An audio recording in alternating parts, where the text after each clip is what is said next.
eu sou Adriana Lino Manzan e uma história vou contar. Qual será?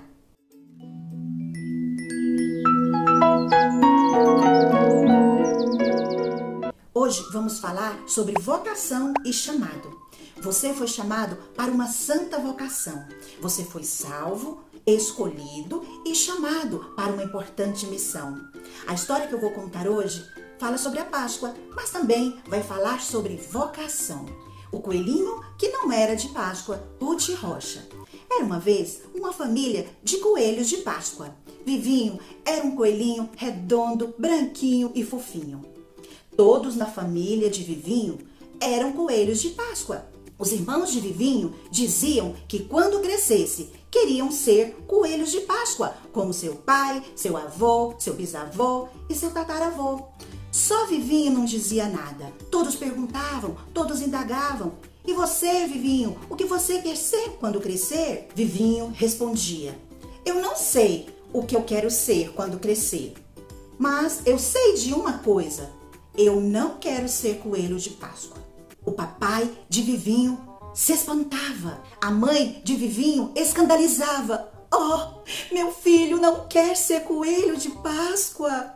Vivinho tinha muitos amigos, mas ele tinha 3 em especial: Florindo, o beija-flor, Julieta, a borboleta, e Melinda, a abelhinha. Seus irmãos diziam: onde já se viu isso? Coelho ser amigo de borboleta, de abelha. Vivinho não ligava, sorria e saía para brincar com seus amigos. Os pais de Vivinho se aborreciam. Um coelho tem que ter uma profissão. Onde vamos parar com essa vadiação? Mas Vivinho dizia: não se preocupem, eu estou aprendendo uma boa profissão. Mas os irmãos de Vivinho caçoavam: só se for aprendendo a voar. Ou então aprender a zumbir. Vivinho nem ligava. Então chegou o tempo da Páscoa e o papai coelho e a mamãe coelho foram comprar ovos para distribuição. Mas em todos os lugares que eles iam, os ovos haviam acabado. É porque as fábricas tiveram muitas encomendas e venderam toda a produção. Eles foram a tudo quanto é fábrica da floresta e não encontraram. A resposta era sempre a mesma: tudo vendido, seu coelho. Eles voltaram para casa bastante desanimados. Ora essa, nunca havia acontecido isso antes. O que vamos fazer agora? Disse o papai coelho. Os irmãos de Vivinho disseram: era a nossa primeira distribuição. Ai, que dor no coração. Então foi quando Vivinho teve a ideia: por que nós mesmos não fazemos os ovos de Páscoa? É que nós, coelho, não sabemos fazer ovos, só sabemos distribuir. Mas eu sei, o papai coelho perguntou. Ele sabe? A mamãe coelho falou. Ele disse que sabe. Os irmãos de Vivinho disseram: ele sabe, ele sabe. E todos perguntaram: como você aprendeu? Eu não disse que estava aprendendo uma profissão? Ora, onde eu aprendi? Eu aprendi com os meus amigos. Julieta e Florindo são bons doceiros, mas Melinda é a melhor doceira de toda a floresta. Pronto, mãos à obra. A casa da família Coelhos se transformou numa verdadeira fábrica de ovos de chocolate. Todos ajudavam. Quando chegou a Páscoa, estava tudo pronto, embalado e enfeitado para distribuição. A mamãe coelha disse: meu filho tem uma profissão. E o papai coelho disse: é verdade, e cada um deve seguir a sua vocação. Vamos aplicar essa história para a palavra de Deus? Vivinho não queria ser coelho de Páscoa e distribuir ovos, mas quando houve a necessidade, ele descobriu a sua verdadeira vocação. Mas ele descobriu sua vocação quando ele teve que fazer ovos de chocolate. Vocação é o mesmo que chamado. Como eu disse, você foi chamado por Deus para uma santa vocação. Você foi chamado para anunciar Jesus. Você foi chamado para anunciar as boas novas. E o que é as boas novas?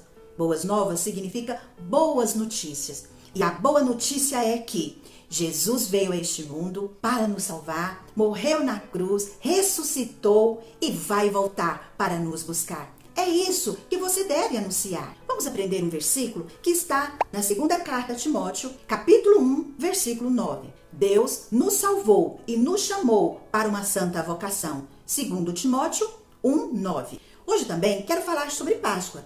Páscoa não tem nada a ver com coelhinhos fofinhos e ovos de chocolate. Você já sabe disso? A palavra Páscoa quer dizer passagem, passar por cima. Páscoa era uma comemoração dos judeus. Há muito tempo atrás, o povo de Deus eram escravos no Egito e Deus queria libertar o seu povo, livrando-os da escravidão. Antes de tirar o povo lá do Egito, Deus mandou que seu povo fizesse uma coisa, que matasse um cordeirinho e que colocasse o sangue do cordeirinho nos umbrais das portas de suas casas.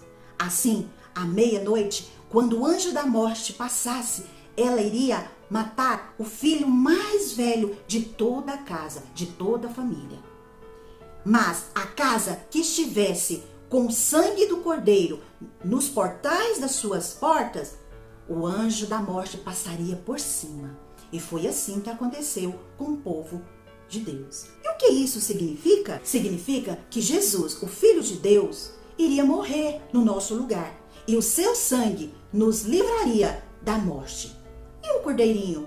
Por que o cordeirinho tinha que ser sacrificado? Jesus também é representado pelo cordeiro. Um cordeiro novinho, sem defeito, sem pecado, que seria sacrificado no nosso lugar. Então, todas as vezes que o povo judeu comemorava a Páscoa, eles comemoravam a libertação da escravidão do Egito.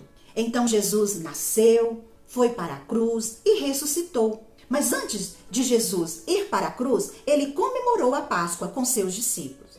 Ele repartiu o pão e o vinho. Depois, Jesus morreu, mas ele ressuscitou no terceiro dia. Agora, não precisamos mais comemorar a Páscoa. Nós celebramos a ceia, repartindo o pão, que representa o corpo de Jesus que foi moído na cruz por nós.